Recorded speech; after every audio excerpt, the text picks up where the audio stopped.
5.2 million यानी 52 लाख की population और जीडीपी यही कुछ $5 बिलियन। ये आंकड़े मालदीव के हैं। जी हाँ, सही सुना आपने, उसी मालदीव के जिसकी सरकार इंडिया आउट के नारे लगाती है, जिसके मंत्री भारत देश के प्रधानमंत्री पर भद्दे भद्दे सोशल मीडिया पोस्ट करते हैं और जरूरत पड़ने पर चीन की तरफ इसलिए भागते हैं ताकि भारत को नीचा दिखा सकें। लेकिन इतना सब करने के बाद सवाल ये है कि क्या मालदीव खुद को बचाने में पास हुआ या फिर फेल? और आज मालदीव कहां खड़ा है, जनवरी के महीने में क्या हुआ, ये हम सब जानते हैं। लेकिन आज सिनेरियो बिल्कुल अलग है, क्योंकि अब खुद मालदीव ही प्रॉब्लम में है। इसकी पार्लियामेंट में सरकार बदलने के लिए हाथापाई चल रही है। मालदीव के पास श्रीलंका की तरह पैसा खत्म होता जा रहा है, कर्ज बढ़ रहा है। जब मालदीव ने भारत को नीचा दिखाया, उस समय एक बात तो पक्की थी कि टूरिज्म के थ्रू जो भी मालदीव कमा रहा है उसे वहां भारत की तरफ से एक बड़ा झटका लगने वाला है, क्योंकि मालदीव टूरिज्म में सबसे ज्यादा भारत के टूरिस्ट से ही कमाता था। लेकिन ये बात खुद भारत भी नहीं जानता था कि मालदीव के बुरे दिन इतनी जल्दी आ जाएंगे। लेकिन मालदीव का ये फेलियर भारत के लिए सही है या गलत, ये जानना भी बहुत जरूरी हो जाता है, क्योंकि ये एक ऐसी जियोपॉलिटिक्स क्रिएट करता है जिस पर भारत को ध्यान जरूर देना चाहिए। आप में से शायद ही कोई जानता होगा कि 2011 से पहले मालदीव और चीन के बीच कोई दोस्ती या कोई बहुत बड़ा रिलेशन नहीं दिखाई देता था। लेकिन फिर जब 2011 में एक पॉलिसी के तहत मालदीव में चाइनीज एम्बेसी बनाई गई, इसके बाद से ही आज तक यानी 2024 में मालदीव का सबसे बड़ा दोस्त चीन ही बना हुआ है।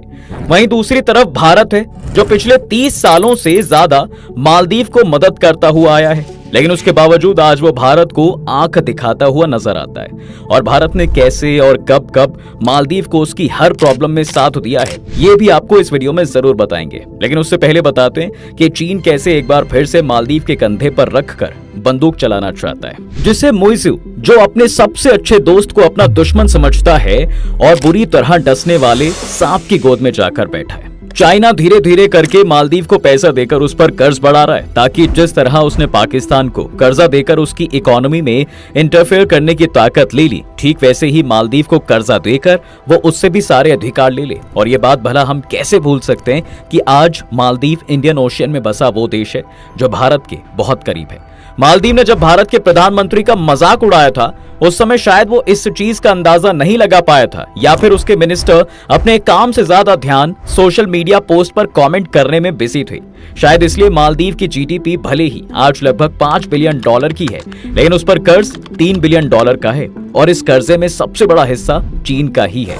और मालदीव अपने आप को होशियार समझता है कि उसे तो चीन का सपोर्ट है, लेकिन वो भूल जाता है साहब कि चीन ने उसके हाथ में झुनझुना दे दिया है, जो जल्द ही किसी काम का नहीं रहेगा। इतना ही नहीं, मालदीव को अगर ये भी लगता है कि चीन कल को उसके लोगों को अपने यहाँ पनाह भी दे सकता है, तो ये उसकी गलत फहमी है। और वो वहाँ के उइघुर मुस्लिम्स के क्या हालात हैं, ये हम सब जानते हैं। अब आप ही बताइए कि जब चीन ही टूरिज्म को सपोर्ट कर रहा है, जब चीन ही कर्ज दे रहा है, और आज भी जब कोई प्रोजेक्ट मालदीव को स्टार्ट करना पड़ता है तो उसे 10 बार सोचना पड़ता है, तो मालदीव किस ट्रैप में फंस रहा है, आपको लगभग इस बात का अंदाजा लग ही गया होगा। वहीं दूसरी तरफ अगर भारत की बात करें तो भारत अब तक मालदीव को वो हर पॉसिबल मदद करते आया है, जिसकी मदद उसे शायद भारत से करनी भी नहीं चाहिए थी।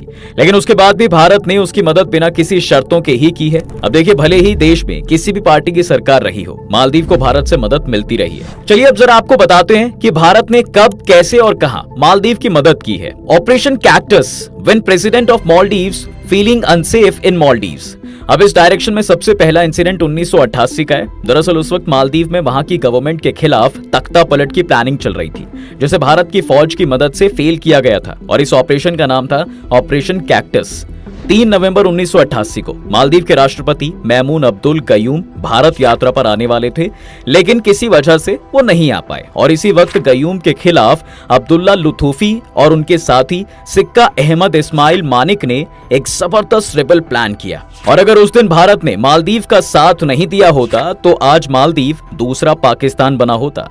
राष्ट्रपति गयूम ने उन्हें और उनकी सरकार को बचाने के लिए भारत से मदद मांगी।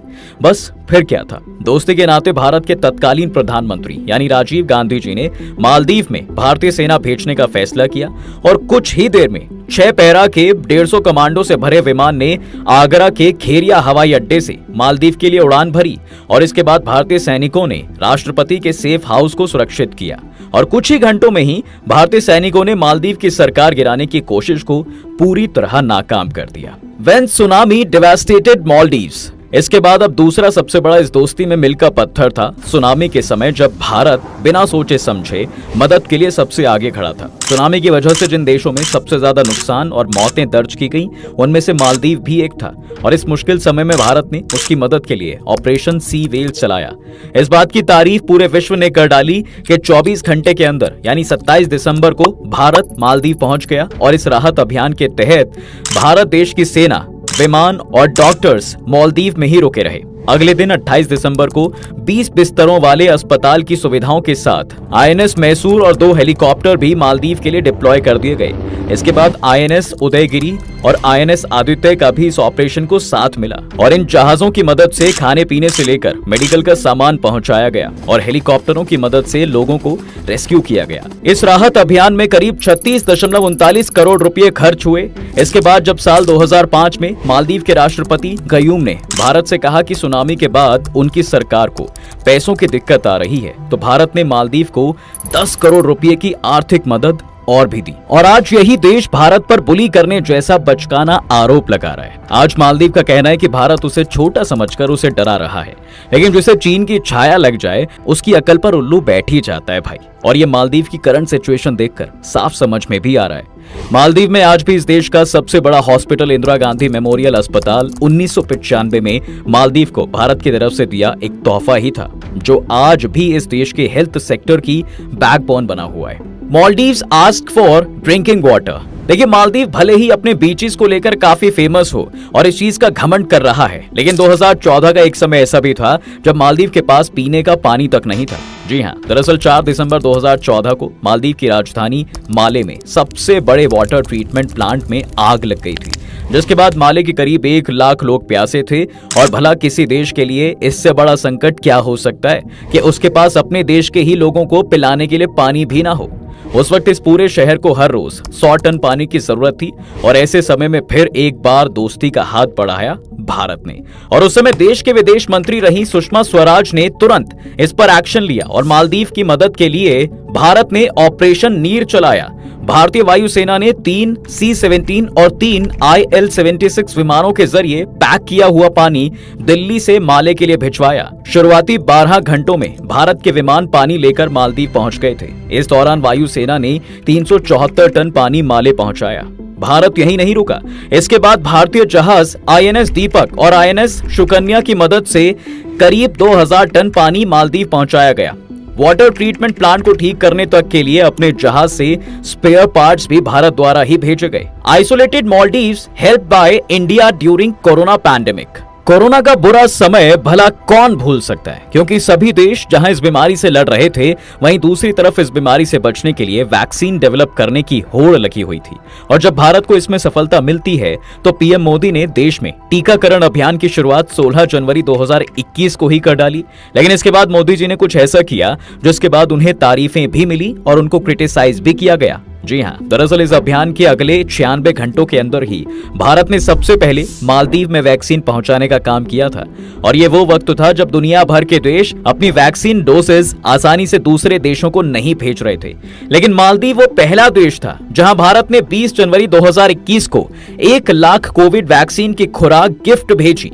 इन वैक्सीन की मदद से ही मालदीव की सरकार ने सबसे तेज वैक्सीनेशन प्रोग्राम में से एक की शुरुआत की और करीब 50% आबादी को वैक्सीन लगवा डाली। और इसके बाद 20 फरवरी 2021 को विदेश मंत्री डॉक्टर जयशंकर जब मालदीव गए तो 1 लाख भारत में डेवलप कोविड वैक्सीन गिफ्ट की तरह दी गई। अब बताइए भला, जिस देश को भारत पानी से लेकर जान बचाने की दवाइयां तक दे रहा है, आज वही देश भारत को पलटकर जवाब दे रहा है और ये प्रूफ कर रहा है कि भारत ने उसकी जरूरी मौकों पर मदद कर गलती की है।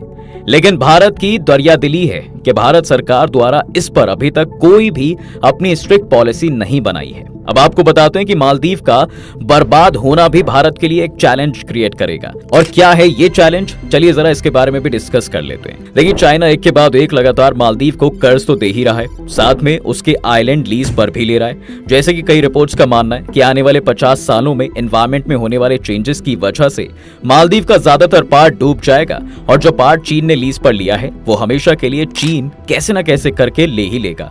और जिसके बाद वो भारत को लॉन्ग टर्म में स्ट्रिंग ऑफ पर्ल्स के थ्रू घेरने और भारत के आसपास अपने अड्डे बनाने का प्लान कर रहा है। चीन कैश रिच इकोनॉमी है और उसकी इस चीज से सच में कोई फर्क नहीं पड़ता कि उसका दिया हुआ कर्ज देश चुका पाएगा या फिर नहीं, लेकिन हाँ, उसका इसमें बड़ा इंटरेस्ट रहता है कि कैसे उस देश को कर्ज देकर दबा लिया जाए।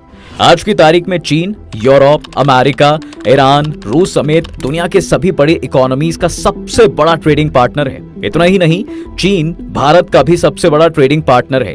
चीन की इकोनॉमी 18 ट्रिलियन डॉलर की है, जबकि भारत अभी 5 ट्रिलियन डॉलर की इकोनॉमी है। यूएस के अकॉर्डिंग देखा जाए तो भारत को आने वाले समय में ध्यान से जियोपॉलिटी को हैंडल करना होगा और भारत ने हर बार ये प्रूव भी किया है कि उसकी जियोपॉलिटी वर्ल्ड लेवल पर आज नए नए मुकाम हासिल कर चुका है। इस वीडियो से एक बात तो साफ हो जाती है अब कि पूरा मालदीव भारत के खिलाफ नहीं है, क्योंकि वहां की पुरानी सरकार इस बात से वाकिफ है कि भारत उनके लिए क्या मायने रखता है। चीन ने मोइजू की पार्टी को अपनी गोद में बिठाया है ताकि इसी बहाने चीन अपना फायदा निकाल सके। बस वही पार्टी भारत के खिलाफ जहर उगल रही है और यही एक वजह है दोस्तों कि भारत इस पर कोई कड़ा रुख नहीं अपना रहा है। लेकिन देखना होगा कि भारत इस पर क्या कदम उठाएगा और भारत की इस गुगली का जवाब मालदीव और चीन के पास होगा या नहीं। खैर, वीडियो कैसी लगी कमेंट करके जरूर बताएं और हाँ, चैनल को सब्सक्राइब करना बिल्कुल ना भूलें।